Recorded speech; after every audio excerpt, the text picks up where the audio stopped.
बिस्मिल्लाहिर्रहमानिर्रहीम। अस्सलाम वालेकुम डियर फ्रेंड्स, क्या हाल हैं आपके? खुश हैं? उम्मीद है आप खुश होंगे, खैरियत से होंगे और दुआ है कि अल्लाह ताला आपको खुश खुरम रखें। आज हम टमाटर से घरेलू ज़बरदस्त किस्म की चटपटी चटनी बनाने का तरीका देखते हैं भी कैसे बनाते हैं। बिल्कुल आसान सा तरीका है। इसके लिए ये नमक लिया हमने कढ़ाई में और उसमें बड़े बड़े 2 टमाटर डालें। छोटे छोटे आप डाल सकते हैं, बड़े डाल सकते हैं, लेकिन कोशिश करें कि ज़्यादा बड़े ना हों।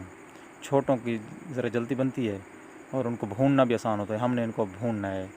नीचे से जो फ्लेम है उसको तेज़ कर दिया हमने। 1-2 पोथियाँ इसकी डाल लें लहसुन की। अब इसको हिलाते रहना है। लहसुन को जल्दी निकाल लेंगे, ये जल्दी वो हो जाएंगे, भुन जाएंगे। फिर टमाटर को उस नमक के अंदर जो है ना, इधर उधर बार बार हिलाते रहना है। ठीक है, एक साइड गर्म हो जाएगी, फिर दूसरी साइड इस तरीके से। थोड़ी देर के बाद इनके बाहर जो खाल है वो नरम हो जाएगी। एहतियात से इनको हिलाते रहें और जैसे ये पिचक जाएंगे ना, फिर ये बिल्कुल सही तरीके से भून जाएंगे। हमें पता चल जाएगा, नरम भी हो जाएंगे। खुशबू भी आना शुरू हो गई है, माशाल्लाह ज़बरदस्त खुशबू आ रही है। आप भूनेंगे तो आपको भी आएगी। तो आप देखें काफ़ी सारा इनका जो है ना साइज़ भी कम हो गया है, भून गए हैं। अब हमने साइड पे मिसाले तैयार कर लेने हैं। ये हरी मिर्च हो गई, पुदीना हो गया, हरी धनिया हो गई, लहसुन जो हमने भूना था उसको छील लिया है। थोड़ी सी मिकदार में हमने केरी यानी अम्बलियाँ जो हैं, कच्चे आम, सब्ज़ आम, वो भी ले लिए हैं छोटे टुकड़े करके। इनसे इसका टेस्ट और भी ज़बरदस्त बन जाता है। देखें जी माशाल्लाह, ये हमारे भुन गए हैं मुकम्मल तौर पर। इनका छिलका अब हमने उतार लेना है। छिलका उतार के फेंक दें दोनों का। आपने जितने का बनाना है आप बना सकते हैं, कोई हर्ज नहीं है।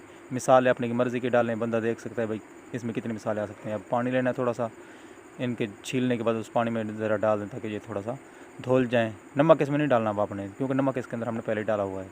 अब इसको क्या करना है, हमने पेस्ट बनाना है। अब इसके अंदर देखिए ना, बड़े थे ना, थोड़े से पानी है इसके अंदर। थोड़ा सा आपने क्या करना है कि छोटे साइज़ के लेने हैं, वो आसानी से भुन भी जाते हैं और उनके अंदर पानी भी। इस तरह आपने अच्छे तरीके से इनको पेस्ट बना लें, बारीक कर लें इनको। जितना बारीक होंगे उतना मज़ा ज़्यादा आएगा। आपके पास बीटर है तो उससे भी कर सकते हैं। आप इसको मशीन में भी कर सकते हैं, यानी ग्राइंडर में।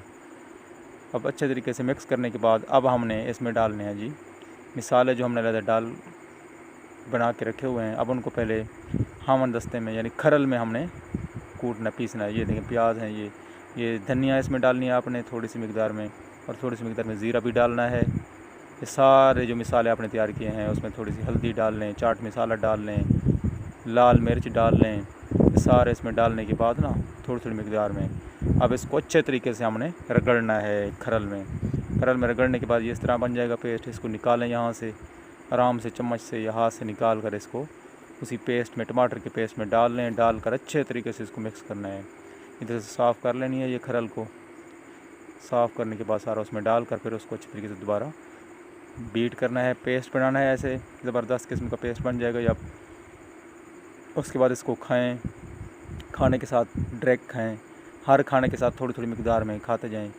बस ये फ्रिज में रख दें, 3-4 दिन चल जाते हैं, उसके बाद दोबारा बना लेंगे। टमाटर सस्ते भी हैं आजकल, तो ये ज़बरदस्त चटनी होती है। देखें जी माशाल्लाह ज़बरदस्त, कलर भी बेहतरीन है और कोई इसमें केमिकल वगैरह नहीं है। टमाटर वैसे ही सेहत के लिए बहुत अच्छे होते हैं, तो आप इनको बनाएं, इस्तेमाल करें। ये खून भी पैदा करते हैं। हाँ, थोड़ा सा एहतियात होती है कि जिन लोगों को पथरी वगैरह का मसला हो पहले, वो फिर टमाटर को इस्तेमाल ना करें तो बेहतर है। नहीं तो वैसे टमाटर ज़बरदस्त चीज़ है, सस्ता भी है। वीडियो देखने का बहुत बहुत शुक्रिया। जिन्होंने चैनल सब्सक्राइब नहीं किया वो सब्सक्राइब करें। ओके, अल्लाह हाफिज़, अपना ख्याल रखना।